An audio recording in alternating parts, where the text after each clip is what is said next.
It's a question that tennis fans never really want to ask, but somehow, it keeps finding its way back into the conversation. Is Novak Djokovic finally approaching the end? Or is this just another chapter in a career that has constantly defied expectations? Because right now, something feels different. Just a few weeks ago, Djokovic walked off the court at Indian Wells after a shocking loss to Jack Draper. Not a tight 5-set epic. Not a classic battle. A straight-up upset that left fans stunned. And instead of bouncing back immediately like we've seen so many times before, Djokovic did something unusual. He stepped away. He skipped tournaments. He delayed his clay season. And now, the withdrawal from Madrid has only added more fuel to the fire.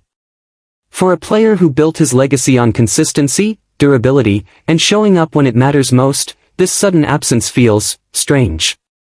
And naturally, the tennis world has started asking the big question. How much longer does he really have? But then, out of nowhere, a familiar voice stepped in. A voice that understands greatness better than most. Toni Nadal, the man who helped shape Rafael Nadal into one of the greatest players in history, shared his thoughts. And what he said wasn't exactly what fans expected. He didn't say Djokovic should retire immediately. In fact, quite the opposite. He made it clear. Djokovic should keep going. But here's where it gets interesting. At the same time, Toni Nadal also dropped a statement that hit like a reality check. He suggested that while Djokovic can continue playing, the chances of him winning another Grand Slam are very slim. That's a bold claim. Especially when you're talking about a player who has made a career out of proving people wrong. And it raises a fascinating debate. Is Djokovic truly past his peak? Or are we underestimating him again? Because if you rewind just a few months, the narrative looked completely different. At the Australian Open, Djokovic reminded everyone exactly who he is. He battled through a brutal semi-final against Jannik Sinner, pushing his body to the limit and coming out on top in a 5-set war. It was vintage Djokovic. Grit, intelligence, and that relentless refusal to lose. But then came the final. Carlos Alcaraz. Young. Explosive. Fearless. Djokovic came out firing, delivering an incredible first set that showed he could still reach that elite level.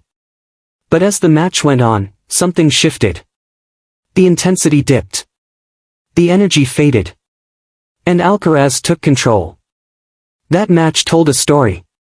Not just about who won or lost, but about where the game is heading. Toni Nadal pointed directly at this. He talked about how modern tennis has changed. It's faster. More physical. Less about strategy, more about raw power. Players are serving harder, hitting bigger, and playing at a pace that demands constant intensity.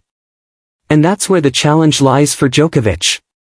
Because maintaining that level for 2 hours, 3 hours, against players in their early 20s, that's a completely different battle. But here's the thing. Writing off Djokovic has never been a safe bet. This is a player who has reinvented himself multiple times. A player who has come back from injuries, slumps, and even being written off entirely. Every time people thought he was done, he found another gear. So when Toni Nadal says he probably won't win another slam, it doesn't feel like a final verdict.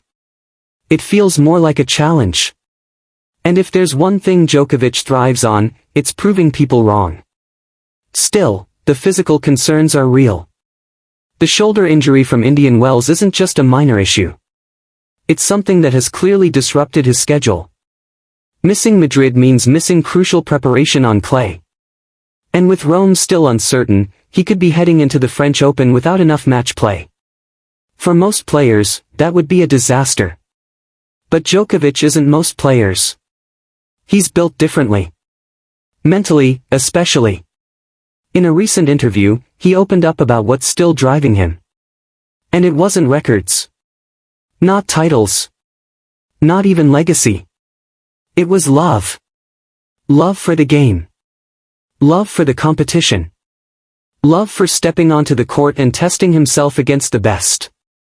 And maybe that's the most important detail in all of this. Because as long as that fire is still there, retirement doesn't feel imminent. At the same time, the landscape around him is changing fast.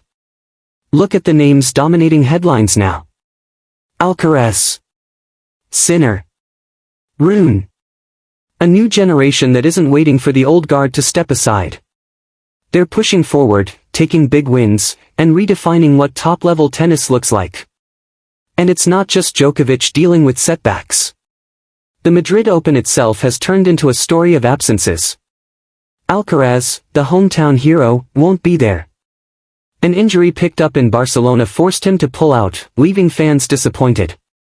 Sinner's participation is still uncertain. Taylor Fritz is sidelined. Holger Rune is recovering. Sebastian Korda is out. Even on the women's side, key names are missing. It's a reminder of how physically demanding the sport has become. The calendar is relentless. The matches are intense. And injuries are becoming part of the narrative more than ever. Which makes Djokovic's situation even more complex. He's not just competing against younger players.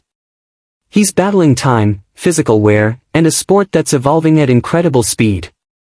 So where does that leave us? Somewhere in between uncertainty and possibility. Because on one hand, you can see the signs. The injuries. The skipped tournaments. The moments where the body doesn't quite respond the way it used to. But on the other hand, it's Novak Djokovic. A player who has built a career on doing the impossible. And maybe that's why this moment feels so compelling. We're watching a legend navigate the final phase of his career. Not with a clear ending, but with questions. With doubts. With challenges that feel bigger than ever. And yet, there's still that feeling. That maybe, just maybe, there's one more chapter left. One more run. One more statement. One more reminder of why he became one of the greatest in the first place. Because if history has taught us anything, it's this. You never count Djokovic out. Not until the very end. So as the clay season continues and the French Open gets closer, all eyes will be on him. Will he return in time? Will his body hold up? Can he find that level again when it matters most? Or are we witnessing the slow closing of one of the most incredible careers tennis has ever seen? And that's where it gets interesting. Because this isn't just about results anymore. It's about legacy. About how a champion chooses to finish his story. Does he go out quietly? Or does he fight until there's nothing left? If you had to decide right now, what would you say? Is Djokovic still a real contender for another Grand Slam? Or do you agree with Toni Nadal that the window has closed? Drop your thoughts in the comments, because this debate is far from over, and something tells me Djokovic isn't done giving us answers just yet.